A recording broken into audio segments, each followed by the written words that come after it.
দর্শক, আমরা আছি ঢাকার সাভারের ফুলবাড়ি এলাকার নয়াপাড়াতে।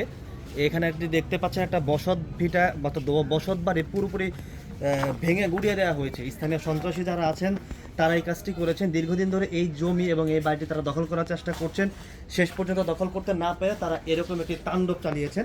গতকালকে সকাল 10:30 থেকে 11টার মধ্যে এই ঘটনাটা ঘটে, অর্থাৎ 1 আগস্ট এই ঘটনা তারা ঘটায়।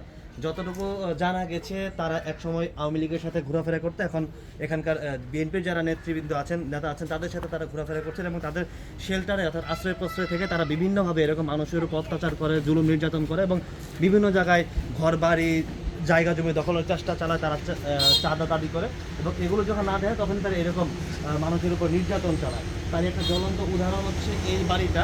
এই বাড়ির যিনি মালিক তার নাম হচ্ছে আনোয়ার হোসেন। তিনি প্রায় 30 বছর আগে এখানে ওনার বাবা এই জমিটা কিনেন। এখানে ওনার দাবি মতে প্রায় 25% জমি ওনার বাবা কিনেন। পরবর্তীতে তিনি এখানে থাকতে থাকেন এবং পাশাপাশি বিভিন্ন সময়ে বিভিন্নভাবে এখানকার যারা সন্ত্রাসী আছেন তারা তার জমি দখল করে নেন এবং এখানে এই যে ঘরটি দেখতে পাচ্ছেন এই ঘরের পাশে আরেকটা ঘর আছে, যে ঘরটিও দেখেন যে চাল বা বেড়া কোনো কিছুই নেই। এই ঘরটিতেও 1 বছর আগে এই সন্ত্রাসীরাই ভাঙচুর চালিয়েছিল। এখানে ব্যাকের একটা স্কুল চলতো, সেই স্কুল পরবর্তীতে বন্ধ হয়ে যায়। এই বাড়িটা তারা দখলের চেষ্টা চালায় এবং একই মালিকের বাড়ি।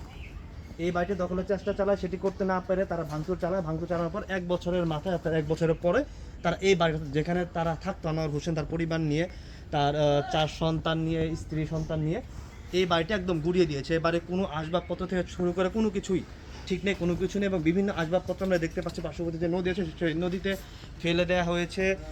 ইভেন এখানকার যে খাবারগুলো ছিল, চাল ডাল বা যা কিছু ছিল সব কিছুই তারা পার্শ্ববর্তী নদীতে ফেলে দিয়েছে এবং এখানে যাতে কেউ থাকতে না পারে, অর্থাৎ পুরো সে পরিকল্পনা নিয়ে তারা এসেছিল। যতটুকু এলাকাবাসী বলছেন প্রায় 50 জনের বেশি মানুষ এখানে এসেছিল এই বাড়িঘর ভাঙচুর করতে। তারা বলছেন যে বড় বড় হাতুড়ি আছে, সেই হাতুড়ি দিয়ে এই বাড়িঘর এই বাড়িটি ভেঙে ফেলা হয়।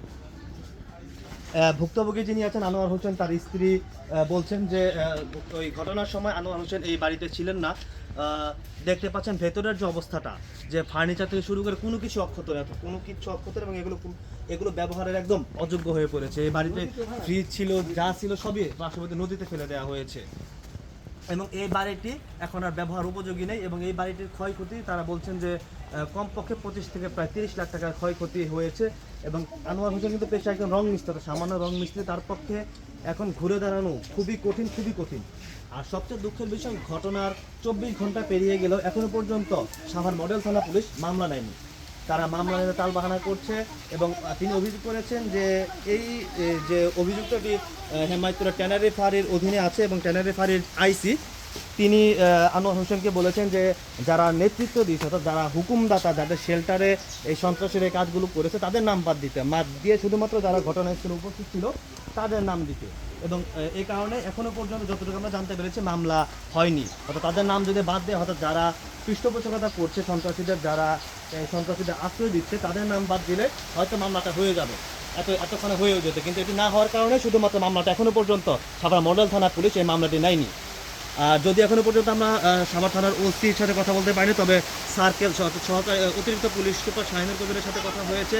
তিনি আমাদের জানিয়েছেন যে দ্রুত সময়ের মধ্যে তিনি এই মামলাটি নেওয়ার ব্যবস্থা করবেন। বিষয়টি তিনি জানতেন না, তিনি আমাদের মাধ্যমে বিষয়টি জানতে পারেন।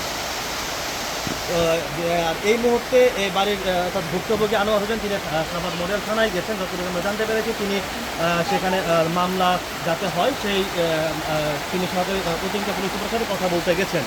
এখন দেখা যাক পুলিশ এখানে কতটুকু ব্যবস্থা নেয়, স্থানীয় প্রশাসন যারা আছে তারা কতটুকু ব্যবস্থা নেয় এবং পাশাপাশি যারা রাজনৈতিক নেতৃবৃন্দ আছেন তাদের উচিত এই বিষয়টা সুষ্ঠু তদন্ত করে যারা জড়িত তাদের দৃষ্টান্তমূলক শাস্তির ব্যবস্থা করে ভবিষ্যতে যাতে এরকম না করতে পারে সেই ব্যবস্থাটা করা।